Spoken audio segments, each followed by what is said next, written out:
எனக்கு அன்பான சகோதர சகோதரிகளுக்கு நம் ஆண்டவராகிய இயேசு கிறிஸ்துவின் நாமத்தினாலே என் அன்பின் வாழ்த்துக்கள். இன்றைய நாள் செய்திக்கான வார்த்தை சங்கீதம் 50:15. ஆபத்து காலத்தில் என்னை நோக்கி கூப்பிடு, நான் உன்னை விடுவிப்பேன். பொதுவாகவே எமக்கொரு ஆபத்து அல்லது துன்ப துயரங்கள் வருகிற போது இந்த வேளையில் யாரும் எமக்கு உதவ மாட்டார்களா என மற்றவர்களின் உதவியை நாம் எதிர்பார்ப்பதுண்டு. இன்றைய வார்த்தையின்படி எந்த வேளையிலும் நம் ஆண்டவர் எமக்கு உதவ ஆயத்தமாக இருக்கிறார். அதனால் தான் தாவீது, நான் துயரப்படுகிற நாளில் உம்மை நோக்கி கூப்பிடுவேன், நீர் என்னை கேட்டருளுவீர் என்று அவ்வளவு உறுதியாக சொல்லுகிறார். நம் ஆண்டவராகிய இயேசு கிறிஸ்து பட்சபாதமின்றி எல்லோருக்கும் இரங்கும் அன்புள்ளம் கொண்டவர். அவரிடத்தில் யாதொரு மாறுதலும் இல்லை, யாதொரு வேற்றுமையின் நிழலும் இல்லை. என்னிடத்தில் வருகிறவனை நான் புறம்பே தள்ளுவதில்லை என்றும் அவர் கூறியிருக்கிறார். எனவே உன் கூப்பிடுதலின் சத்தத்துக்கு அவர் உருக்கமாய் இறங்கி அதை கேட்டவுடனே உனக்கு மறு உத்தரவு அருளுவார். வேதத்தில் லாசர் என்பவன் இறந்து விட்டான். அவனை உயிரோடு எழுப்புவதற்காக கல்லறையின் இடத்திற்கு வந்த இயேசு கல்லை எடுத்து போடுங்கள் என்றார். மரித்தவனுடைய சகோதரியாகிய மார்த்தாள் அவரை நோக்கி, ஆண்டவரே, இப்பொழுது நாருமே 4 நாள் ஆயிட்டே என்றாள். 4 நாள் ஆனால் நாரும் என்று இயேசுவுக்கு தெரியாமலா கல்லை எடுத்து போடுங்கள் என்றார். இயேசு அவளை நோக்கி, நீ விசுவாசித்தால் தேவனுடைய மகிமையை காண்பாய் என்றார். அவர் சொல்வதை செய்வதுதான் நாம் அவரை விசுவாசிப்பது. விசுவாசிக்கிறவனுக்கு எல்லாம் கூடும். இதோ உங்களுக்காக ஒரு குட்டி கதை. ஒரு ஊரில் மலையேறுபவன் ஒருவன் இருந்தான். அவன் கடவுள் நம்பிக்கை அற்றவன்.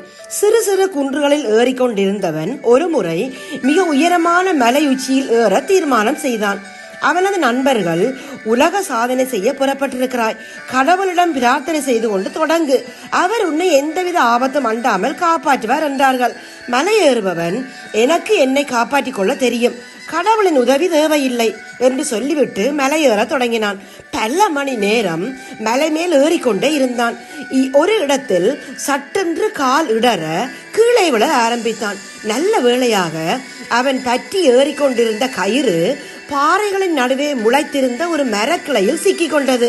அவன் கீழே விழவில்லை. மரக்கிளை காப்பாற்றியது. கயிற்றை கெட்டியாக பற்றி கொண்டான். அவனுக்கு கீழே பார்க்க தைரியம் வரவில்லை. ஆனால் இப்போ மேலே ஏறுவது எப்படி? ஒரு யோசனைக்கு பின் கடவுளை கூப்பிட தீர்மானித்தான். இறைவா, இதுவரை நான் நாத்தியனாக இருந்தேன், ஆனால் இப்போது உன் உதவி தேவை. நான் சொல்வது கேட்கிறதா? கடவுளின் குரல் கேட்டது.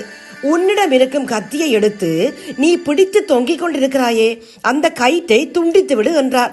இந்த பதில் அவனை மிகவும் வருத்தியது. கடவுளே, நான் முதல் முறையாக உன்னிடம் உதவி கேட்கிறேன்.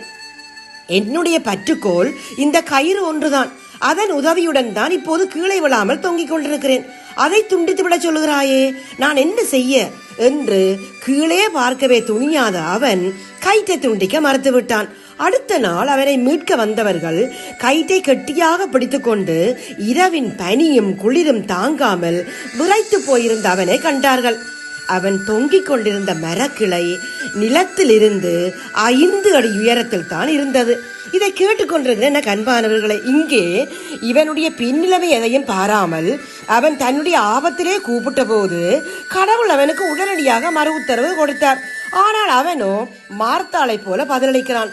கயிற்றை துண்டித்து கீழே விழுந்தால் ஆபத்து என்று கடவுளுக்கு தெரியாமலா கயிற்றை துண்டித்து விடு என்கிறார். நம் இயேசு வாக்கு மாறாதவர், நமக்கு எது நல்லது என்பதை அறிந்திருப்பவர். எனவே அவரை நோக்கி கூப்பிடும் போது நிச்சயமாகவே எம்மை விடுவிப்பார் என்ற நம்பிக்கையோடு இப்போது நாங்கள் ஜெபிப்போம். எங்கள் அன்பின் பரலோக தகப்பனே, இந்த நாள் வார்த்தைக்காக உமக்கு சோத்திரம் அப்பா. எங்களுடைய எல்லா நெருக்கங்கள், துன்ப துயரங்கள், ஆபத்துகளில் இருந்து நீர் ஒருவரே எம்மை விடுவிக்க வல்லவர் என்று உம்மை நம்பி ஜெபிக்கிறோம் அப்பா. உதவி செய்து எங்களை மகள பண்ணுங்கப்பா.